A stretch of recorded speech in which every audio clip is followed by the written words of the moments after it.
Queridos, nós estamos muito felizes de estarmos aqui nesta manhã, participando desse evento, a FLIC, e o nosso trabalho aqui hoje, como Confederação de Mulheres Metodistas, é porque nós também temos a nossa literatura, né? Nós temos aqui a nossa revista Voz Missionária. Nós queremos saudar a todas as nossas mulheres, sócias da Sociedade Metodista de Mulheres, ao Bispo Pérez, presente conosco, nós saudamos, agradecemos a disposição de vocês estarem aqui nesta manhã, né? Porque isso é um momento muito especial nas nossas vidas, um momento especial em que nós vamos divulgar a nossa revista Voz Missionária. Essa revista que completa 86 anos de vida neste ano, é uma revista que, ao longo desses anos todos, tem trabalhado as verdades da Palavra de Deus, tem ministrado através de muitas pessoas sobre as palavras de vida que contém na Bíblia. Às vezes nós lemos um texto e não compreendemos, mas através da revista Voz Missionária, através dos seus articulistas, nós podemos ir melhorando o nosso conhecimento da Palavra de Deus.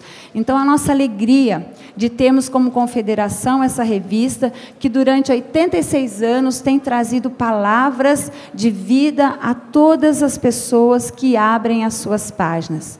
Aqui a Bíblia fala através dos articulistas, através de estudos, através de poemas, através de canções, através da culinária, né? Porque a Palavra de Deus também tem muita culinária boa, né? E ela fala. Então, nós temos aqui também o que aconteceu nesse imenso Brasil. A Confederação Metodista de Mulheres, ela reúne as federações espalhadas pelo nosso grande país chamado Brasil, né? E nós temos como tema para o nosso quadriênio Mulheres Marcadas por Deus.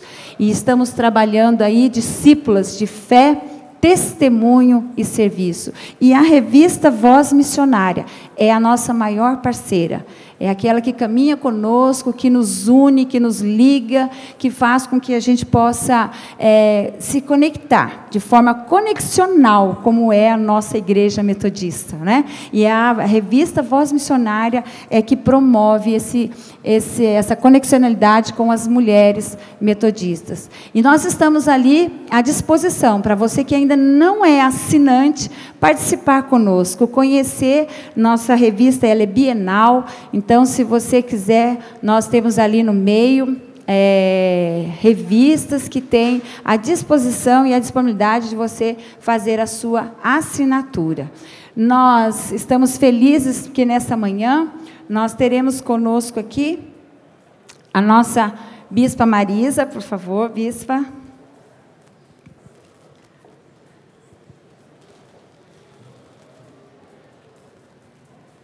Depois você pega. Bispa Marisa também é nossa parceira, ela é a bispa assistente da Confederação de Mulheres, caminha conosco, e nós estamos felizes de convidá-la a trazer para nós agora essa palestra, essa ministração para os nossos corações, para que Deus possa realmente abrir a nossa mente. E nós vamos orar ao nosso Deus. Nós vamos orar ao nosso Deus pela vida da Bispa Marisa, mas vamos orar agradecendo a Deus pela oportunidade do dia de hoje, pela vida que Ele nos concede. Então, eu quero convidar você a se colocar em pé, para que nós possamos orar neste momento. Senhor, nosso Deus, nosso Pai, nós te agradecemos, Senhor, porque este é o dia que o Senhor fez, que o Senhor preparou para as nossas vidas. Aqui nós estamos, Senhor, nesse espaço, e nós queremos abençoar, Senhor, este lugar, Senhor, que aqui seja um espaço de conhecimento, ó Pai, de transformação, Senhor, através da Tua palavra, Senhor, a Bíblia, mas também através de tantos livros e revistas, Senhor, que vão espalhando a Tua palavra, Senhor. Pai, nós queremos agradecer agradecer, Senhor, pela equipe toda que preparou esse trabalho, Senhor, que as tuas bênçãos possam ser derramadas na vida de todos e todas. Também, Senhor, a este espaço, Senhor, que é aberto a nós. Por isso nós louvamos e bendizemos por este dia. E especialmente agora, nesta manhã, Senhor, pela Confederação Metodista de Mulheres, que o Senhor possa abençoar, Senhor, cada mulher espalhada, Senhor, pelo nosso país, cuidando, Senhor, das suas vidas, tanto física, mental, como espiritual, Senhor, dando, Senhor, liberdade a cada uma, Senhor, para o conhecimento da Tua Palavra. Pedimos, Senhor, pela vida da Bispa Marisa, unge a Tua filha, Senhor, tenho certeza que o Senhor já colocou na sua mente e coração, e que, ao abrir, Senhor, a sua boca, possa ministrar aquilo que o Senhor deseja para as nossas vidas, Senhor. Por isso, usa a Tua serva, Senhor, nós oramos no nome santo de Jesus. Amém, Senhor. Amém. Podeis assentar, Bispa Marisa, fique à vontade. Nós vamos ter um tempo de palestra e depois, se houver ainda um tempo de perguntas, tá? Aí nós vamos fazer essa parte. Quando estiver faltando 10 minutos, você me dá um toque? E aqui você vai mudar o seu... Eu não vou mexer com o pendrive. Não vai? Eu não sei mexer com essas coisas, não. Aí ele vai... Mas você não pediu para ele passar? É um vídeo. Tá. Não esqueça não, faltando 10 minutos. Você me dá um toque. E cadê a corda que eu deixei em algum lugar? Eu pego para você.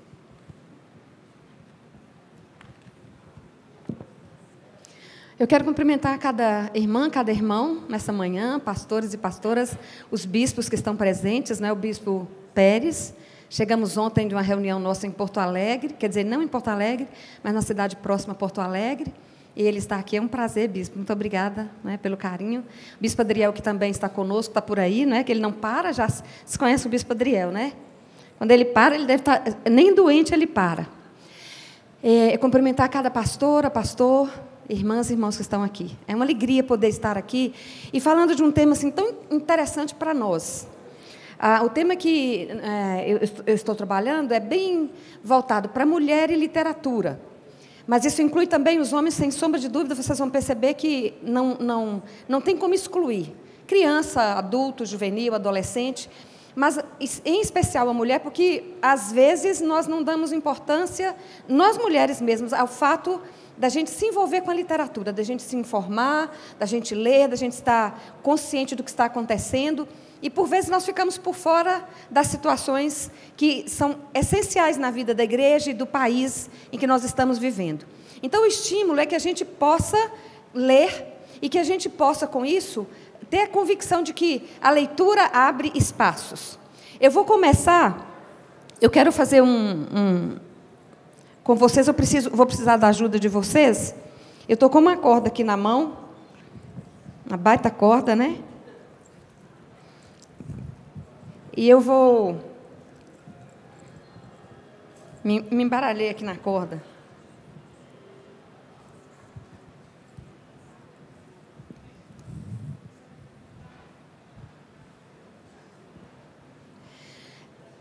Eu gostaria que a gente falasse sobre isso aqui, essa figura.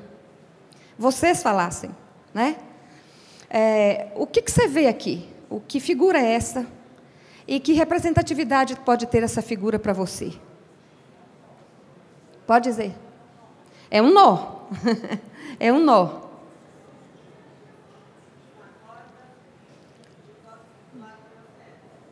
Como? É uma corda e eu gosto de pular com os netos, mas eu estou falando dessa figura aqui. É um nó. Impedimento.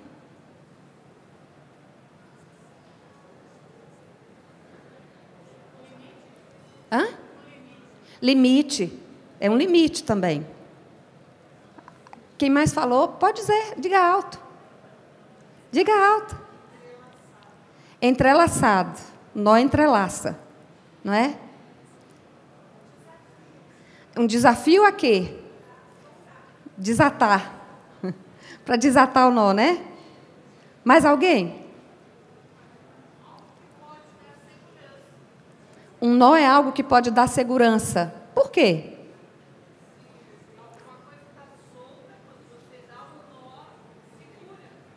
Se uma coisa está solta, quando a gente dá um nó, segura. O nó pode ser comparado com alguma situação da vida da gente. De alguma maneira a gente já falou isso, né? Mas em situações específicas da vida, o que pode significar um nó na vida da gente? Ou de segurança, ou de insegurança. Hein? Um empecilho. Um nó na minha vida pode ser algo que está me impedindo de ir para diante, né? Minha vida deu um nó, a gente pode dizer isso, né? O que mais? No caso seu, né, que você disse que é segurança. Como é que é? Como um nó pode significar segurança na minha vida, por exemplo? Ou na sua vida? Alguém pode ajudá-la? Segurar e amarrar o quê, por exemplo?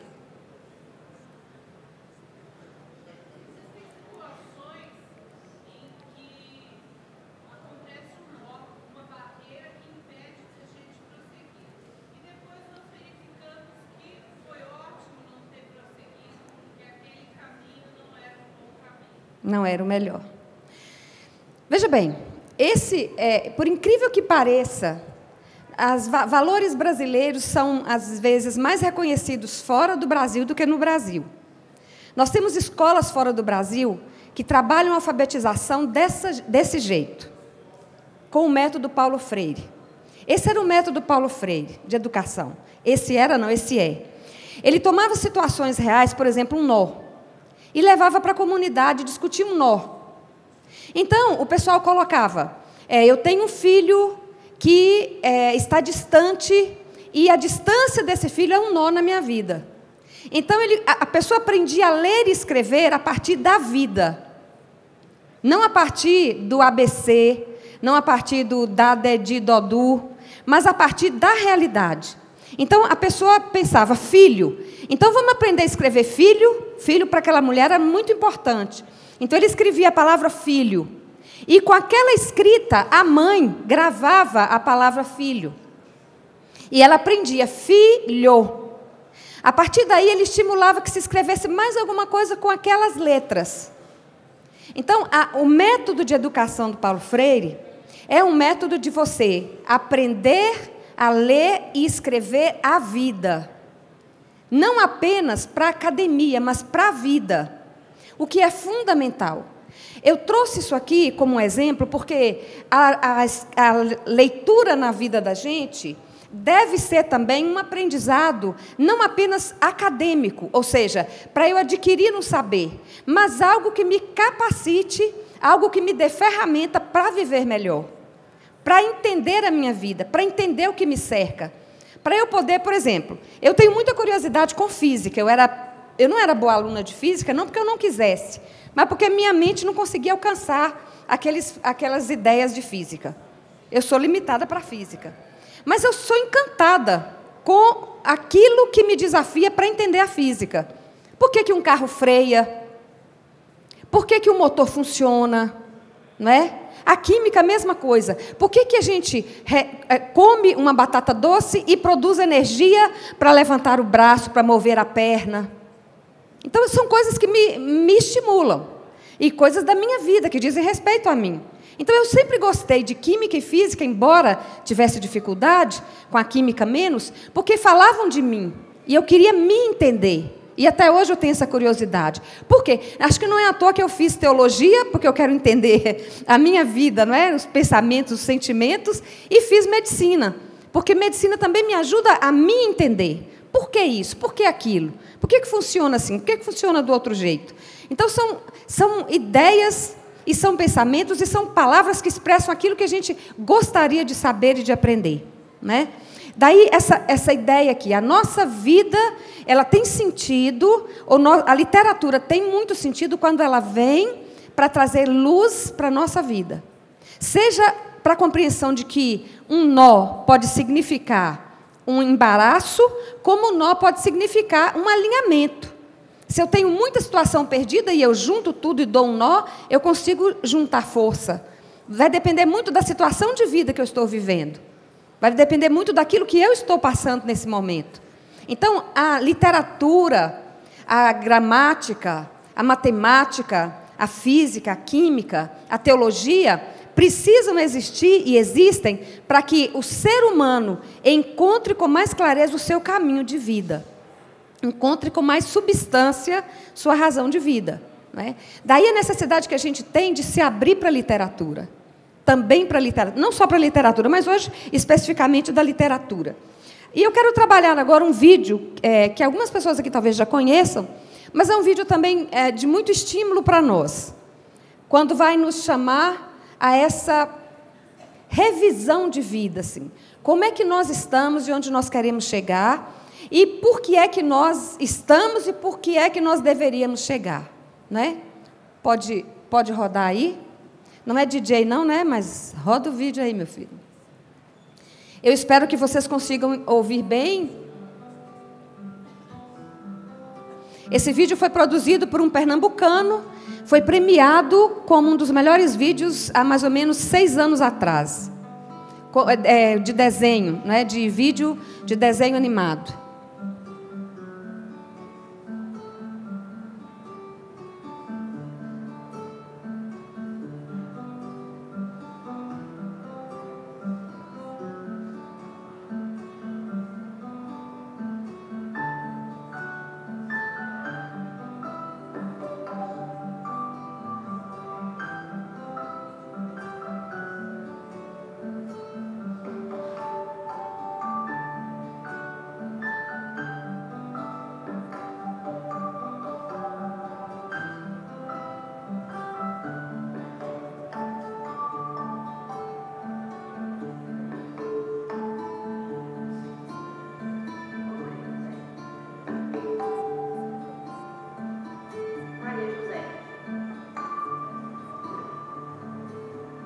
Maria José, não era meu filho chamado não, Maria. Tu não sabe que aqui não é lugar para ficar agora? Em vez de ficar perdendo tempo desenhando não, fala para fora arranjar o que fazer lá, tem um pátio para varrer, tem que levar água para o bicho. Vai, menina, vê se tu me ajuda, Maria José.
Deus abençoe.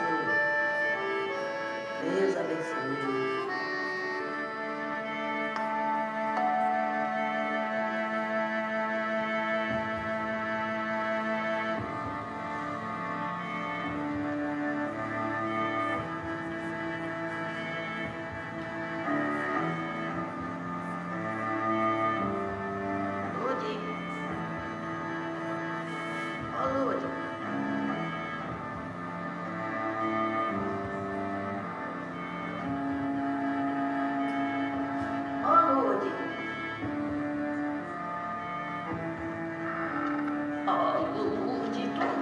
chamar não hoje. Tu não sabe que aquele é lugar pra tu ficar agora? Em vez de ficar perdendo tempo desenhando não, fala pra fora arranjar o que fazer lá. Tem um pátio pra varrer, tem que levar água pro bicho. Vai, menina, vê se tu me ajuda, Lourdes. Fica aí fazendo nada. Desenhando.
Eu não sei como você se sente vendo esse vídeo, mas toda vez que eu assisto, eu fico impactada com ele.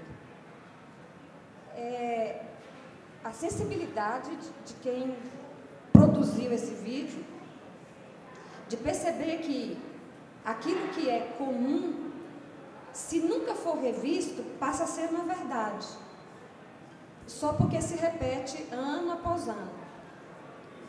Aquilo que nem sempre é justo, nem sempre é o melhor, nem sempre é o ideal, mas por falta de oportunidade de reflexão acerca do assunto, a gente toma aquilo como verdade.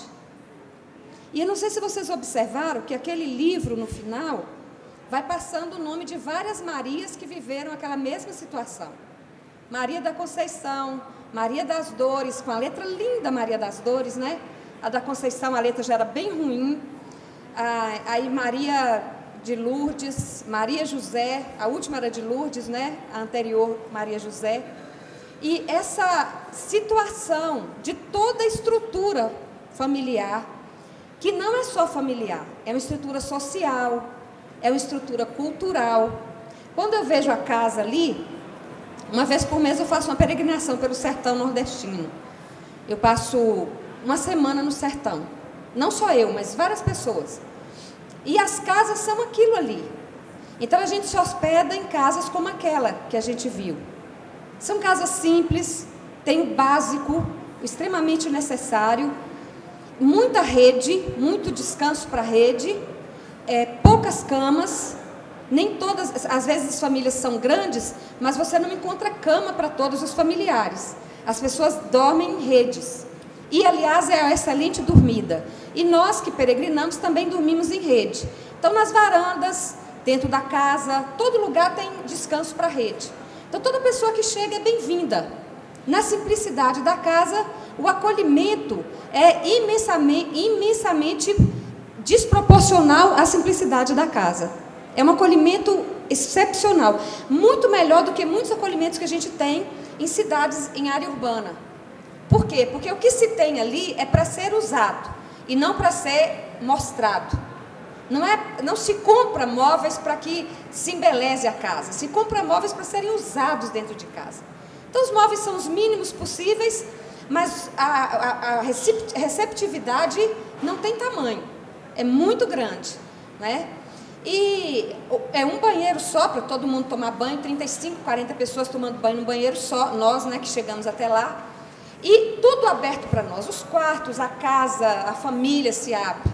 Então a gente percebe que a circunstância cultural é bem retratada ali.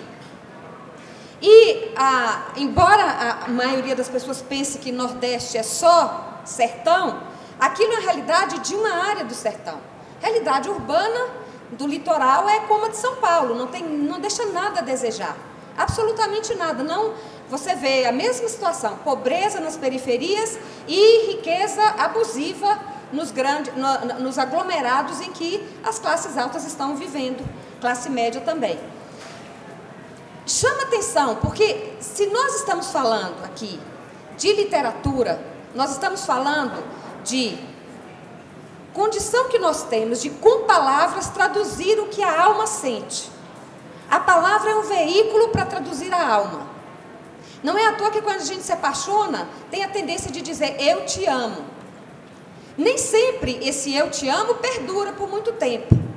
Mas naquele momento, o que a alma sabe, a gente não tem como tirar uma foto da alma e dizer para a pessoa tudo que está lá dentro, né? A gente sente arrepio, calafrio, a gente perde sono, a gente se sente mais animada para poder se cuidar, para poder comprar um perfume novo, uma roupa nova, porque tem algo que está se movendo dentro da gente. Se move na nossa mente, se move aqui no coração, se move no corpo inteiro. Entretanto, a gente traduz isso com palavra. Então a palavra é um recurso para dizer aquilo que eu estou sentindo, vivendo, aquilo que eu penso, aquilo que eu sinto. E quanto mais vocabulário eu vou adquirindo, mais facilmente eu posso dizer aquilo que eu sinto, né? Uma criança, por exemplo, recém-nascida, dificilmente ela diz o que sente. Você entende às vezes. Até a gente que é mãe, às vezes entende pelo comportamento, de tanto observar. Mas ela não sabe dizer, eu estou com vontade de fazer xixi, eu estou com vontade de comer, eu estou com vontade de chorar. Ela não diz isso. Ela age, ela faz. E a gente aprende a interpretar, né? E quando a criança começa a balbuciar, ela tem uma linguagem que só a mãe entende. Ou mãe ou a babá, infelizmente. Porque às vezes a mãe hoje não acompanha a criança. Então a babá que entende a criança. A gente aprende a decodificar aquela linguagem maluca. Por quê? Porque a gente está convivendo com ela e percebe que o primeiro dia que ela falou água, ela disse essa palavra. O primeiro dia que ela falou mãe, ela disse essa palavra. O primeiro dia que ela falou o nome da irmãzinha, do irmãozinho, ela usou esta palavra. Daí a gente vai aprendendo uma nova linguagem com a criança, até que ela aprenda a nossa linguagem. Então ela vai se expressando e à medida que ela vai adquirindo vocabulário, ela vai se expressando melhor ainda. Portanto, o vocabulário para nós é importante para a gente comunicar ao mundo externo o que há no mundo interno, né? Evidentemente que há exceções quando as pessoas que não podem falar, as pessoas mudas, elas se comunicam pelos gestos. Mas nem todas e nem todos conseguimos entender essa linguagem. É uma outra linguagem que a gente tem que aprender. A mais comum é a linguagem falada e não a linguagem de sinais, não é? Mas de toda forma é a linguagem que vai nos ajudar a nos situar nesse mundo que nós estamos vivendo. Essa vida Maria, ela nos convida, na verdade, a uma reflexão sobre assim, o que está hoje necessariamente tem que persistir. A Maria de Lourdes, quando estava desenhando o nome, a mãe diz, Maria de Lourdes, vê se me ajuda, ou de Lourdes, né? De Lourdes, a minha avó se chamava Maria de Lourdes, e era chamada de Lourdes. Assim mesmo, do interior da Paraíba, não é a avó materna, a avó paterna não. Mas a materna é do sertão da Paraíba, morreu, e aí ela era chamada de Lourdes. Então, eu imagino aquilo ali, ô de Lourdes, você não tem o que fazer? Como se o ato de aprender a escrever e a se comunicar com o mundo exterior não fosse importante. Que o importante fosse a força de trabalho sem reflexão. E o questionamento que esse vídeo nos faz é muito amplo quando ele nos levanta essas situações. O namorado da Maria de Lourdes, quando ele a encontra, ele carrega a lata d'água para ela, não é? Deixa que eu carrego, de Lourdes. Só que depois, ele não carregou mais. Acabou carregada a água. A de Lourdes que passou a carregar sozinha, não é? E a de Lourdes teve uma ninhada. A gente viu, né? Ninhada de criança. Uma criança atrás da outra. Quase todos meninos. E os meninos não ajudavam a mãe em casa. Era ela só, cuidando da casa, né? E às vezes a gente pensa que isso é o estabelecido. Isso é o estabelecido. Então, se é assim, o importante é que o homem adquira o conhecimento. Às vezes nós mulheres dizemos, não, isso é coisa para homem. Saber de política, de economia, saber de vida lá fora, isso é para o homem. Me interessa aqui saber apenas cuidar das minhas crianças, cuidar da minha casa, e é bastante. Verdade que isso é muito serviço. O serviço de casa é mais trabalhoso do que o de fora. Eu já fiz os dois, e eu bem sei que o serviço de casa é ingrato. Você faz, e não tem recompensa, não tem salário, não tem reconhecimento, é dose. O de fora, pelo menos, você tem um salário, as pessoas reconhecem você, as pessoas lhe conhecem, mas o de casa, ai, dona de casa, o que você faz? Parece que a gente não faz nada, né? Trabalha fora, não. Como não? Você trabalha? Não, sou dona de casa. Que o que, gente? Trabalho de dona de casa é trabalho pesado, árduo, e não tem feriado, dia santo, hora extra, nada, né? É todo dia, toda hora, e quando a criança adoece, manhã, tarde, noite, é a vida. É assim que a gente vê. Então, são situações já tidas como corriqueiras, como acertadas. Entretanto, esse autor nos convida a pensar qual é o papel que a gente tem numa vivência familiar. Por que não todo mundo aprender a ler também?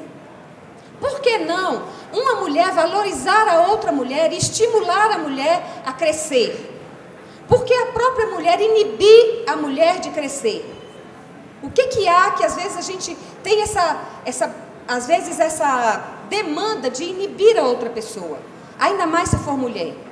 Por que a gente permite que os meninos tenham certa liberdade e aprendam a ganhar o mundo do ponto de vista filosófico, do ponto de vista profissional, do ponto de vista pessoal, e as meninas ganham o mundo interno, o mundo reduzido ao lar? Por que a gente não estimula a ambos?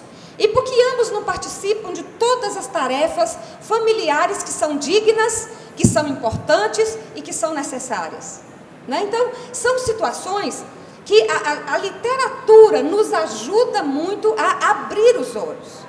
Quando eu saí de casa com 18 anos para fazer teologia, eu não tinha nenhuma noção de gênero, nenhuma noção de papel masculino e de papel feminino. Eu entendia que o meu papel era um e o do homem era outro. Continuo entendendo que há papéis que são diversos mesmo.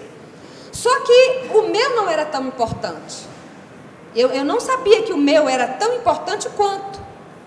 Até que, por meio de questionamentos, por meio da leitura, por meio de até literaturas mais radicais, até literaturas cristãs e boas de qualidade, eu fui percebendo que o projeto de Deus é outro para a humanidade. Deus tem um projeto para o homem e para a mulher. E que esse projeto só é bem cumprido se homem e mulher caminham juntos. Se homem e mulher caminham na mesma direção. Portanto, é interesse da humanidade, deve ser interesse da humanidade, o crescimento de todas e de todos. Da empregada doméstica, do zelador do prédio, do gari que varre as nossas ruas. Ou seja, se nós, para termos um status, precisamos que alguém fique menos certo da verdade e cresça menos, isso é pecado contra Deus. Se para ter o gari eu preciso de alguém que não estude, que não tenha um conhecimento maior, que a gente considere como inferior, nós estamos criando uma estrutura que Deus não criou, uma estrutura pecaminosa, e que a gente entende como correta. É assim mesmo, o mundo precisa de pobre e de rico. O mundo precisa de analfabetos e de analfabetas e precisa de gente culta. Mas não é o que a Bíblia diz. Não é assim com a palavra de Deus. não é? Então, a literatura nos ajuda muito, porque há pessoas que param para refletir sobre isso. O saber traz poder. Gente, nós temos às vezes umas discussões muito sérias com as mulheres, né, Ivana? Quando a gente escuta assim, lá na minha igreja, a pastora ou pastor encerrou as atividades das mulheres. Chegou na igreja e disse, eu não aceito mais essa atividade. Isso aqui está encerrado, o assunto agora é este aqui. E as mulheres se submetem, ficam insatisfeitas, chateadas, irritadas, mas se submetem, não é? E perdem o estímulo. E aí a gente vai tentando explicar e trazer para as mulheres a consciência de que nós temos uma lei na igreja. E que a lei existe para ser cumprida. Então elas podem acessar a lei para garantir seu direito. Mas que dificuldade que é isso? Por quê? Por desconhecimento da lei e por receio de enfrentar a realidade, as mulheres recuam. Então elas se queixam, ficam insatisfeitas, só do seu projeto é banido, mas elas ficam ali, não fazem nada. O saber traz poder. E o poder é acessível, o saber é acessível a todas e todos nós. Eu, quando estudante na faculdade de teologia, eu li um livro muito interessante, não lembro mais o nome, mas o livro dizia assim, sabe quanto você precisa de neurônios para fazer uma feijoada? 10 bilhões de neurônios. Então tem homem que não sabe usar 10 milhões de neurônios, 10 bilhões, porque não sabe fazer uma feijoada. Fazer feijoada é coisa de gente inteligente. Tanto é que se eu for tentar fazer, eu não acerto. Porque para isso eu não sou boa, não. Não sou boa. Já tem homens que são extremamente inteligentes nessa área. Culinária é arte. E quem tem o poder da culinária, quem tem o saber, tem poder. Claro que tem. Vai nos alimentar. Então, essa percepção de que em qualquer área nós podemos saber. E saber mais. E entender um pouco mais. Não apenas repetir a história. Interessante que a de Lourdes depois fala para a última Maria José, né? Maria José, ela fala igualzinho a mãe dela falara com ela. Maria José, você não tem o que fazer, não? Fica aí, fazendo nada, desenhando o nome. Ela repete a mesma. O sonho dela fora barrado lá no início. Ela agora barra o sonho da sua filha. Porque, de alguma maneira, ela não teve acesso a um saber que pudesse dar para ela argumentos de olhar para o mundo e ver o mundo com outros olhos. A literatura tem essa capacidade de abrir os nossos olhos, inclusive esta literatura aqui. Eu digo sempre, gente, se quer combater a heresia, leia Jesus, o Novo Testamento, leia os Evangelhos. Porque o Antigo Testamento, hoje tem coisa que é heresia. Mas o Novo Testamento, Jesus Cristo, o ápice, se você ler os Evangelhos, ninguém engana você quanto à teologia. É só você citar Jesus. Cita Jesus e as heresias vão embora. Não porque eu sou por cabeça e tenho que receber as primícias. Me mostra aqui em Jesus. Não, mas está lá no Antigo Testamento. Não quero saber de antigo, é antigo. Antigo já foi cumprido, eu quero saber o novo. A nova aliança, Jesus diz que o maior serve. Então o senhor que tem que me dar primícia, e não eu, o senhor ou a senhora. Não, não. Se a gente conhece, a gente tem como refletir. A gente tem como pensar mais. A gente tem mais palavra que nos dê condição de argumentar. Sabe? E de poder ponderar. E de descobrir outros caminhos. É assim em todas as áreas da vida. Em todas as áreas da vida. Quando a gente tem um saber, a gente consegue expressar melhor os sentimentos.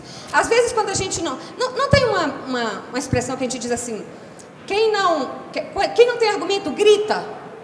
Porque é exatamente isso. Eu não tenho um conhecimento, eu não adquiri com meu esforço, com a leitura, com o ensinamento, com o compartilhamento, eu não busquei adquirir uma condição de conversar.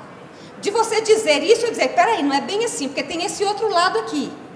Então você não tem o que dizer, mas o seu coração sabe que isso não está bom, você não discorda, interiormente você está discordando, você se angustia. Aí você não tem o que dizer, grita. O que é gritar? Você perde a paciência, xinga alguém, desculpa aí a expressão, mas né, às vezes fala alguma coisa que não devia, ou fica logo nervoso, sai da sala. Tem pessoas que quando a gente começa a discutir algum assunto, se levanta e vai embora. porque não consegue argumentar, não consegue colocar o que sente, o que pensa, e aí desiste. E também não quer ser vencido ou vencida e vai embora. Então, e isso prejudica. A linguagem e conhecimento, ela traduz uma realidade. Por exemplo, a Maria José e a Maria e a de Lourdes e toda a ascendência delas via o mundo de uma cor. Era aquilo ali. Casar, ter muitos filhos, os meninos irem para o mundo e as meninas ficarem no mundo da casa. Era isso, né? Nem o direito de aprender a ler elas não tinham. Era uma realidade. Só que, quando a gente começa a questionar a realidade, e aqui é o método Paulo Freire, que é extremamente revolucionário, por isso no Brasil não emplacou muito o método Paulo Freire, que é usado hoje em universidades até fora do Brasil, porque questiona a realidade. Então ele chegava numa escola do interior, lá no fim do mundo, e reunia algumas pessoas, vamos aprender a ler, vamos. Então, o que acontece aqui na cidade? Aqui a gente tem terra, mas não tem documento. Por que não tem documento? Porque os fazendeiros vendem, mas não cedem o documento. Então, peraí, vamos aprender, vamos estudar esse negócio aqui. Quem é que dá o documento? E aí ele ia conversando com as pessoas, não só ensinando a ler, mas ensinando a ler a realidade. Aí as pessoas começaram a ficar espertas. Peraí, mas é verdade, se eu paguei, eu tenho direito ao documento? E quem dá o documento? Não, vamos atrás lá. Você tem um recibo de compra e venda? Esse eu tenho. Então a gente pode ir ao cartório. Então, o adquirir o saber ia fazer com que as pessoas se tornassem mais autônomas, se tornassem pessoas menos fáceis de serem enroladas, de serem manipuladas, né? E por isso o método dele era revolucionário, porque ele levava pessoas a ficar insubmissas. Mas insubmissas a quem? A valores, a interesses que não eram bons, que queriam se utilizar vamos dizer assim, de uma situação menos privilegiada de outras pessoas. E aí não há interesse para algumas pessoas que eu e você, mulheres e homens, saibamos muito do que acontece ao nosso redor. Não há interesse, às vezes, de pastoras e pastores que a gente conheça a Bíblia. Porque se a gente não conhecer, ele ou ela fica dono do poder. Há bispos e bispas que não querem que ninguém conheça, porque aí domina com mais facilidade. Então, gente, quanto menos a gente conhece as situações, mais facilmente a gente tem que se submeter. E não é isso que Deus quer. O nosso Deus é um Deus revolucionário. O nosso Deus é um Deus que veio para trazer a toda a humanidade uma só condição. Todos pecamos, todos carecemos da graça de Deus, é verdade. Mas todas e todos somos pessoas capazes de nos desenvolver. Então eu quero ler agora 2 textos bíblicos, para que a gente possa, dentre tantos, tá? É só assim, só para dar uma luzinha. Mas você vai descobrir inúmeros textos aí. Provérbios 20, versículo 5. Eu amo esse versículo. Esse versículo me ajudou muito. O texto diz assim, Provérbios 20, eu ia trazer a Bíblia só no celular, não é? Depois eu disse assim, estou na feira do livro, tem que levar a Bíblia em livro, né? Não vai pegar bem, não. Então é melhor trazer o livro. Provérbios 25. Como águas profundas são os propósitos do coração do homem, mas o homem de inteligência sabe descobri-los. Gente, que coisa maravilhosa. Eu não sei vocês, mas eu sou encantada com esse versículo. Como águas profundas são o coração do homem. O que está no nosso coração é profundo, como uma cisterna bem profunda. Feito um mar bem profundo. Tem graus de profundidade. Você vai do raso até o mais profundo. Mas o nosso coração é água profunda. Quem é que sabe o que está no meu coração? Quem de vocês sabe o que está no meu coração? Ou quem sou eu para saber o que realmente está no seu coração? Então, o coração tem sentimentos, pensamentos, ideias, dizer assim, alvos muito profundos. Mas a pessoa inteligente sabe trazê-los à tona. Olha que coisa maravilhosa. Alguém com sabedoria, por exemplo, Paulo Freire com o método dele, ele consegue trazer, professora de escola dominical ou professor de escola dominical, com sabedoria, consegue trazer da criança, da adolescente, do homem e da mulher, de dentro para fora, aquilo que está no profundo do coração. O que as psicólogas e psicólogos fazem?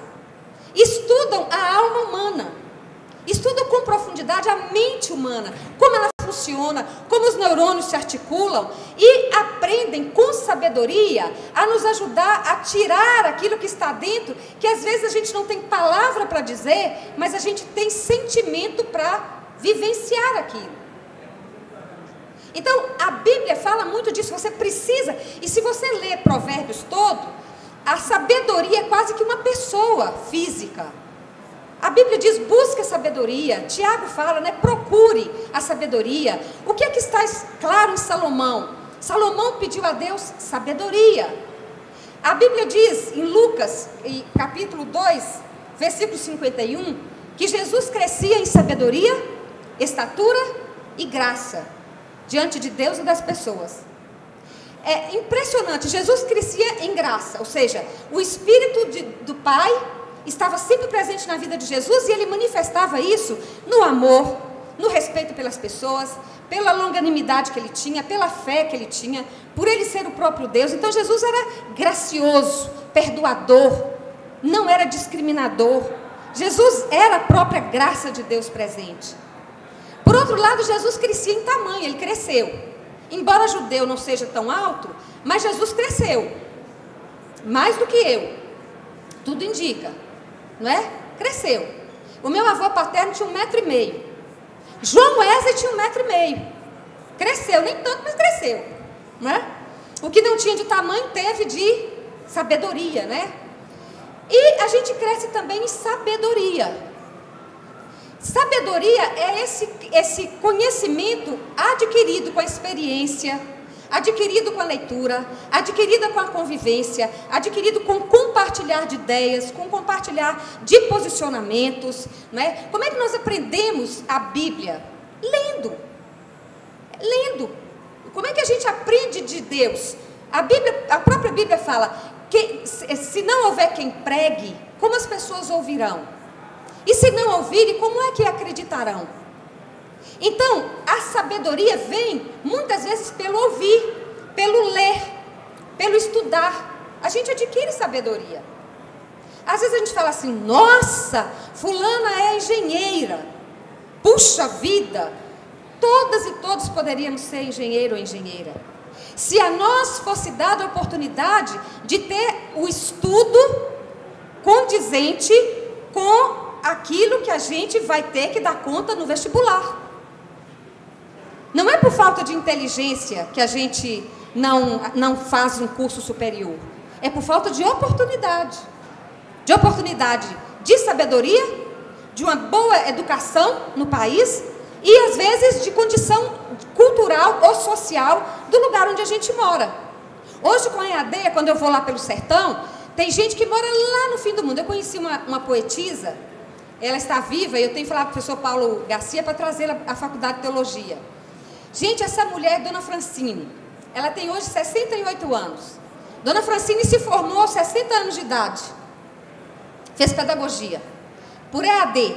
Andava 19 quilômetros para poder fazer o curso de EAD no final de semana na cidade de Apodi. E ela mora lá no interior, perto da barragem Santa Cruz. Ia a pé. Aí o marido, o seu José, ia todo sábado levá-la até lá e depois toda sexta e no sábado vinha buscá-la, né? Na última prova, ela estava grávida, deu à luz, né? Foi um parto complicado, foi a Mossoró para poder dar à luz a criança, porque a criança estava sentada, foi um parto complicado, não deu jeito em Apodi, foi para Mossoró, né? E voltou, e aí disseram para ela assim, o que você quer? Vai para casa agora? Não, vou fazer minha prova. Eu tenho uma prova para fazer. Dona Francine, né? Assembleia de Deus, ela é da Assembleia de Deus, é líder da área de sindicato de terceira idade do sindicato rural. Então, uma mulher lá no fim do mundo mesmo, onde ela mora, mas já tem curso de AD. E aquela mulher tem uma propriedade para falar, ela tem livro de poesia que a gente agora está querendo produzir, né? Querendo editar. Aí o pessoal aí da feira, vê se nos ajuda aí, porque queremos editar esse livro dela. Só poesia boa, lindas as poesias, de uma criatividade impressionante, de uma mulher do sertão bravo lá do Rio Grande do Norte. Portanto, não é questão de inteligência, é questão de oportunidade. Agora, Dona Francine é excepcional porque lá não havia oportunidade para todas as pessoas. E ela tinha algo diferente, que era a força de vontade de querer, de adquirir aquele saber. Mas não deveria ser assim, deveria ser algo para todas e todos. A escola deveria ser para todas e todos. Não é? E ela sempre deu aula em casa, sempre ensinou em casa. Então, irmãs e irmãos, eu tenho convicção que muito que está ao nosso redor, não é que eu tenho convicção, é Vygotsky que fala sobre isso, você tem vários outros autores de educação que falam sobre o mundo, na verdade, às vezes a gente o vê como uma rede simbólica. Não é bem o que a gente pensa que está vendo, mas a gente pode interpretar melhor se a gente tiver recurso para isso, se a gente tiver subsídio para isso, se a gente tiver condição para isso. Então, a literatura na vida do ser humano, hoje, não só a literatura, se eu não sei ler, ouvir. Eu posso adquirir o saber pelo ouvir.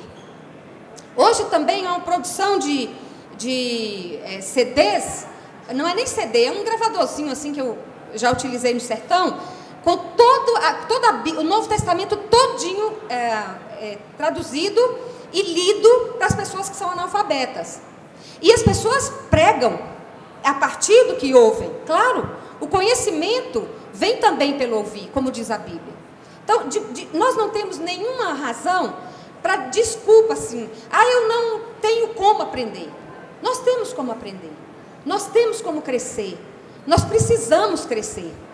É um dever nosso, por amor a Deus, é necessário que a gente se coloque à disposição de Deus para o crescimento. E a teologia? A teologia é a mesma situação. Se nós também não nos dedicarmos ao conhecimento daquilo que diz respeito a Deus, nós seremos pessoas manipuladas, gente. Nós vamos ser pessoas enganadas, muito enganadas, né? E a responsabilidade nossa como líder é muito grande de auxiliar as pessoas, não a ficar na dependência da gente, mas de crescerem autonomamente, das pessoas adquirirem o caminho das pedras. Não é só eu saber o caminho das pedras e trazer de lá para cá, mas é eu, junto com as pessoas, caminharmos pelo caminho das pedras, de tal maneira que todas e todos adquiramos o mesmo saber. E o saber seja compartilhado. Isso favorece. Dá mais trabalho? Dá sim. Dá muito mais trabalho. Uma criança, quando é bem orientada, ela dá mais trabalho. A criança criada assim, pois não meu pai, pois não minha mãe, sem saber por quê, né? Que a gente era criada assim, né? A mãe olhava, o pai olhava, a gente não precisava mais nada, né? Mas a gente não sabia por quê. Hoje é difícil, hoje é o contrário, né? Você tem tanto porquê que a criança fica mais perdida que segue um tiroteio. Todo extremo é perigoso. Então a gente nem um lado nem um outro. Mas quando você educa a criança no caminho que ela deve andar, ela faz perguntas que deixam você... Por que não pode isso? Mas se você ensinar corretamente, ela aprende. Mas ela dá mais trabalho. E é assim mesmo. Você liderar pessoas que têm um saber é mais difícil. Você liderar uma comunidade que tem um saber próprio é mais difícil. Você liderar líderes é mais difícil. É mais fácil liderar pessoas submissas. E daí a resistência nossa, como algumas comunidades cristãs, a nossa resistência a um discipulado que leve a pessoa à dependência do líder ou da líder. Eu não posso ficar na dependência de alguém, mas Cristo nos chamou para a liberdade. Foi para isso que Cristo nos libertou. Somos pessoas com a mesma situação, mesma condição diante de Deus. O que vai diferenciar é o dom que Deus nos dá e o trabalho que fazemos. Mas não há ninguém maior ou menor, não há no reino de Deus. Se há alguém maior, é a pessoa que serve, e não a que é servida. Então, irmãs e irmãos, isso é sempre revolucionário, né? E nós aprendemos isso muito na linguagem. Não sei quem aqui assistiu aquele filme Tratado sobre a Cegueira. Alguém assistiu o filme? Alguém leu o livro do José Saramago sobre Tratado sobre a Cegueira? Leu? Excelente, né? É um livro fantástico. Se não leu, leia, vale a pena ler o Tratado sobre a Cegueira. O que Saramago fala? Não é cristão evangélico, né? Mas é um escritor excelente, e esse livro dele é muito bom. O que ele trata no livro? Certo dia, um moço, dirigindo seu carro, numa rua em Portugal, é acometido de cegueira. Aí ele começa a gritar, estou cego, e ele só via tudo branco, os olhos não estavam deformados, só uma nuvem branca, não era negra, era uma nuvem branca. E aí ele diz, eu não enxergo nada, não vejo ninguém. Uma pessoa o ajudou a sair do carro, mas alguém lhe roubou o carro, alguém lhe levou o carro, né? E aí alguém o ajuda a chegar até em casa, e a esposa o ajuda, e a esposa marca o horário de levá-lo até o oftalmologista. E ele vai até o oftalmologista e diz, olha, eu fiquei cego da hora para a noite, você tinha alguma doença? Não, não tinha nada, fiquei cego. E paulatinamente as pessoas vão ficando cegas, até que praticamente todas as pessoas ficam cegas, todo mundo cego, mulheres, crianças, jovens, adultos, a população toda cega. Só não ficaram cegas policiais e algumas autoridades políticas. E a esposa desse moço. Chega um certo momento, o que o pessoal faz? Os políticos resolvem levar as pessoas cegas para um centro de tratamento. Mas, na verdade, não era centro de tratamento, era para um depósito de cegos. E leva para um lugar terrível. Eu estou contando, mas quando você for ler, é outra história, é bem mais rico. Aí leva aquelas pessoas todas para lá e amontou aquele povo lá. Homem, menino, mulher, doente, pessoas com hanseníase, todo mundo misturado. Era um depósito. E ninguém podia sair, os guardas na porta, não cegos, e vigiando as pessoas cegas. E aquela mulher, esposa do cego, do primeiro cego, estava enxergando tudo. Mas ela disse para todos que estava cega. Ninguém sabia que ela enxergava. Então ela comandou os cegos. E os cegos brigavam entre si dentro daquela situação, dentro daqueles depósitos de pessoas cegas.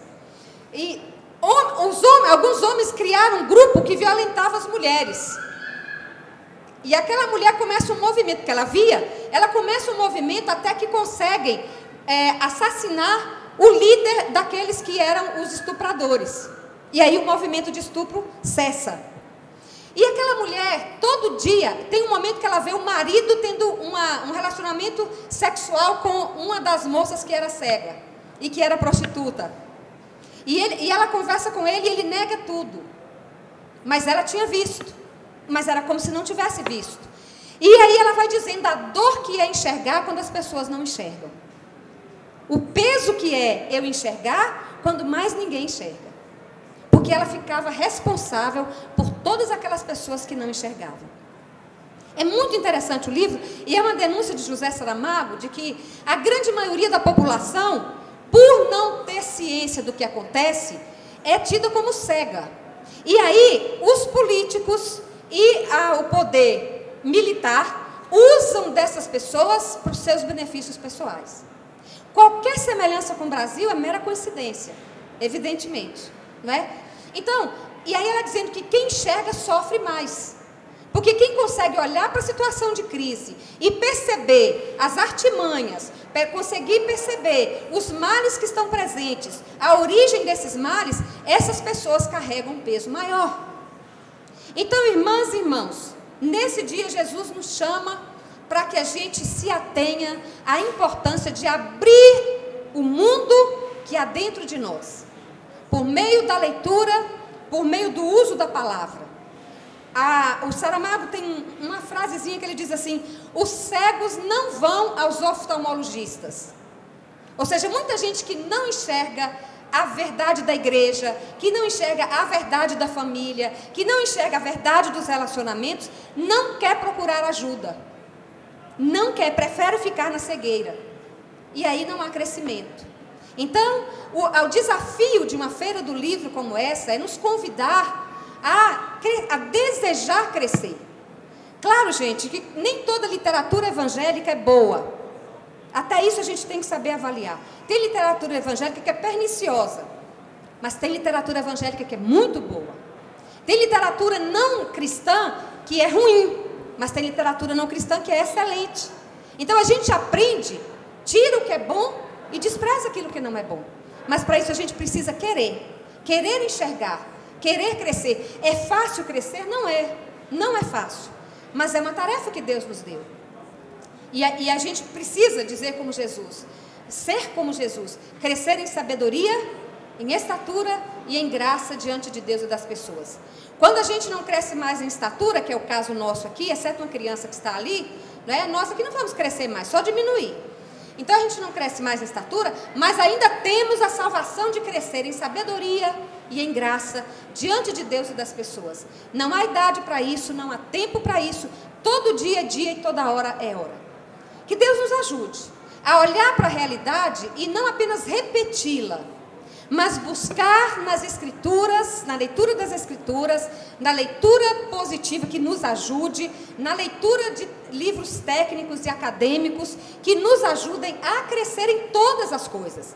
Na saúde nossa, na nossa reflexão acerca da mente, na nossa reflexão acerca da política, da economia, da palavra de Deus. Nós precisamos disso. Que Deus nos ajude, nos estimule, nos dê força para fazer isso. Não é fácil, mas é o convite que Jesus nos faz todo dia. A cada dia, vamos adiante, porque nós precisamos crescer. Não podemos parar e ficar como se tudo já estivesse terminado, né?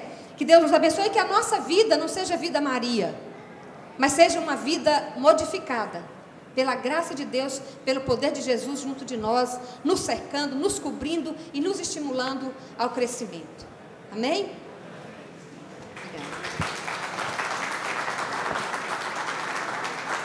Esse livro não é evangélico, mas excelente. Deus no espelho das palavras. Muito bom. Como é que muitas vezes a gente retrata Deus na minha palavra, a partir do meu mundo, e na verdade não é o Deus que está nas Escrituras. E nos ajuda a abrir os olhos para muita visão que a gente tem de Deus que não é aquela bíblica. Obrigada.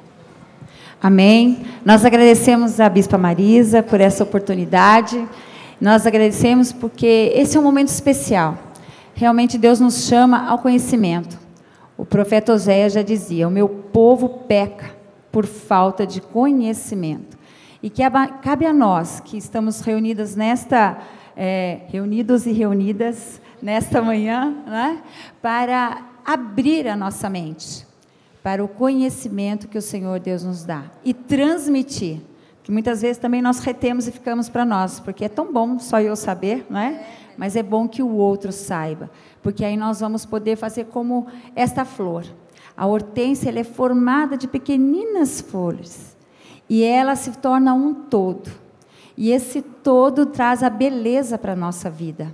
Todo mundo se encanta quando se encontra diante de uma hortênsia. E que nós aqui possamos realmente aprender e desenvolver cada vez mais. Mais uma vez nós agradecemos a Deus pela sua vida, nós agradecemos a Deus pela vida da Voz Missionária. Nós temos aqui a nós temos a Mariluze, só um minutinho, nós já vamos abrir aqui, só um minutinho. A Mariluze, a Dona Elvira, ali, ó, que são participantes dessa revista Voz Missionária. Nós temos a Leia, que é a nossa representante regional, né, dessa revista Voz Missionária. Então, através da Voz Missionária, hoje nós tivemos essa oportunidade. Obrigada, meninas. Temos a Denise lá atrás, que é a nossa vice-presidente da confederação e também faz parte da revista Voz Missionária. Nós abrimos a oportunidade para, se alguém tiver alguma pergunta para fazer para a bispa nesse momento, pode fazer nesse momento. Sobre esse tema, sobre o conhecimento, a literatura, se alguém quer fazer alguma pergunta. Todo mundo ficou bem apreendido já? Ou então ninguém entendeu nada. Exatamente. Ok? Ficou esclarecido? Oh, aqui, Viane, pode fazer, ela vai te dar o microfone. Oi, Ivana, nós tivemos... Não, essa é para você. Opa. Nós tivemos agora recentemente, na Semana para Jesus, e uma senhora, Tanise, aqui junto, né? Ela estava comigo no mesmo setor, pegou uma literatura antiga da Voz Missionária, levou para a casa dela, uma senhora bem simples. Quando foi no outro dia, ela chegou de manhã e falou assim para mim: eu tenho uma coisa maravilhosa. Eu falei: o que foi? Peguei uma revistinha e fiz um bolo. Ficou muito gostoso. Daí a pouco ela voltou, trouxe o bolo e uma garrafa de café para nós. Que Um bênção. bolo de fubá e de cenoura, 2 bolos ela fez para nós. Quer dizer, a nossa revista é muito boa. Ela nos educa. Você provou a revista? Ah, não, nós comemos a revista. Quanto à bispa, lembrar do meu passado lá no interior, na roça, meu pai só deixava nós, mulheres, até o 4º ano primário. Depois não era para estudar mais. Então, quando eu cresci, é que eu fui estudar. Porque antes eu não podia. Isso era uma vida de Maria, né? Não podia ficar brincando de escrever. Tinha que ir à escola. Nós tínhamos. Mas até a 4ª série. Depois acabou.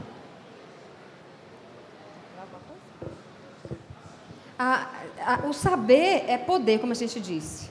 Então, esse mundo como é estabelecido, os homens são superiores e as mulheres são inferiores, é uma ordem estabelecida neste mundo, mas ela não é bíblica, ela não é divina. Eu diria que bíblica até é, porque alguns homens da Bíblia compreenderam assim, mas ela não é divina. Porque quando Jesus vem, ele modifica essa situação. E muitas histórias na Bíblia mostram a ética verdadeira de Deus. Assim, o que Deus gostaria? Ele age com o ser humano até onde pode, né? Até onde dá conta. Porque as filhas de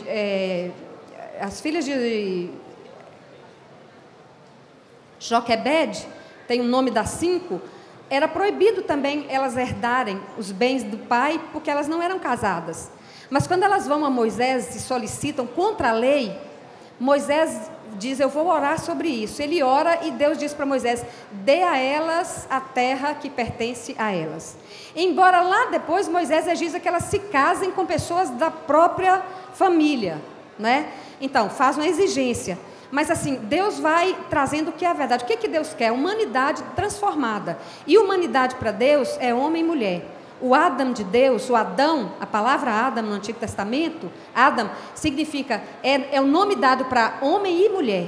Ish e Shá, então é Adam, que é traduzido por Adão, que na verdade deveria ser traduzido por humanidade. Então, o querer de Deus é esse.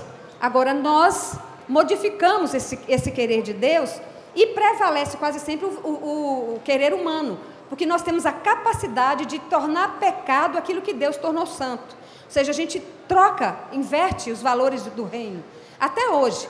Então, é uma luta, e às vezes eles acham que a gente, que é mulher, está sendo muito topetuda. A gente não é topetuda, a gente está querendo viver o reino. No reino de Deus, eu sou companheiro, você é meu companheiro. A gente está junto e junta na mesma luta. Minha função pode ser diferente da sua, mas nós somos seres, e todos temos direitos e deveres. Somos pessoas criadas à imagem e semelhança de Deus, nem mais nem menos. Isso não é nada demais. Mas se a gente consegue isso, a gente divide o poder. E não há interesse de quem está no poder dividir o poder, em circunstância alguma. Assim é a mãe com os filhos também. Mãe gosta muito de mandar em filho e não gosta de dividir o poder. Porque quando a gente tem o poder, ele é gostoso, ele traz benefícios para nós. Então isso é um reflexo da sociedade. Então a literatura nos ajuda a interpretar essas situações que são vigentes, mas que não agradam ao coração de Deus e que nós somos responsáveis por mudar.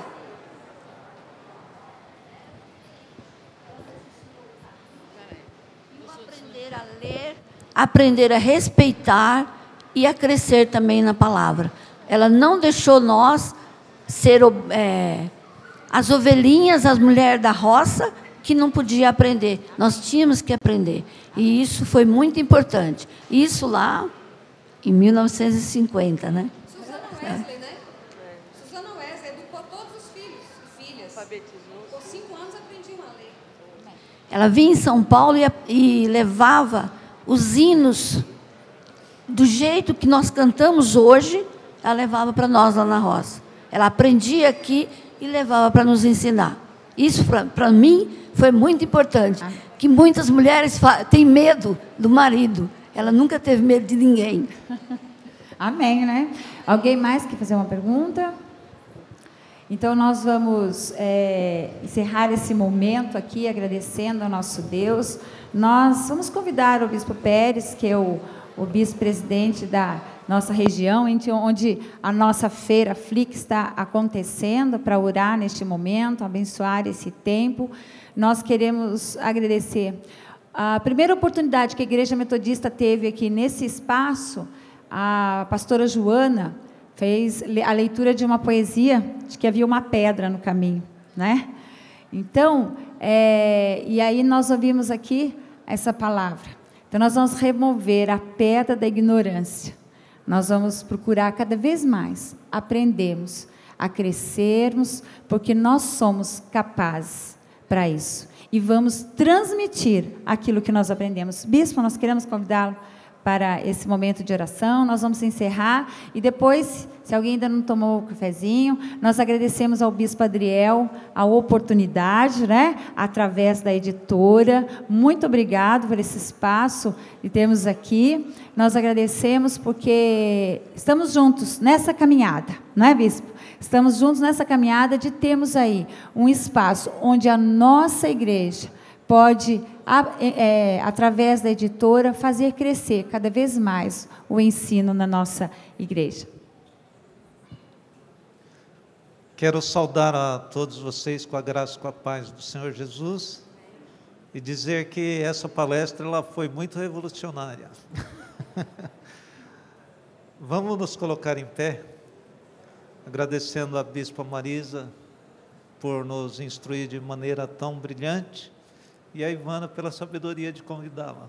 Que Deus abençoe vocês. Oremos. Senhor Deus, em nome de Jesus, nós te agradecemos pela oportunidade do aprendizado através da palestra, de abrir os nossos olhos para algumas realidades, ó Deus, que às vezes parecem obscuras ainda, e que o Senhor permita que através do conhecimento, da leitura, nós possamos, ó Deus, ser mais e mais instruídos e mais libertos, ó Deus, de coisas que não deveriam nos prender, nos amarrar, ó Deus, conforme foi aqui inicialmente falado através do nó, Senhor. Que nós possamos, sim, Senhor, desatá-los, que nós possamos, sim, ó Deus, vencer essas dificuldades e nos abrir para o novo que vem de Deus. Que a Tua bênção e a Tua paz seja sempre presente na nossa vida e a Tua orientação dada pelo Espírito Santo seja aquela que prevalece.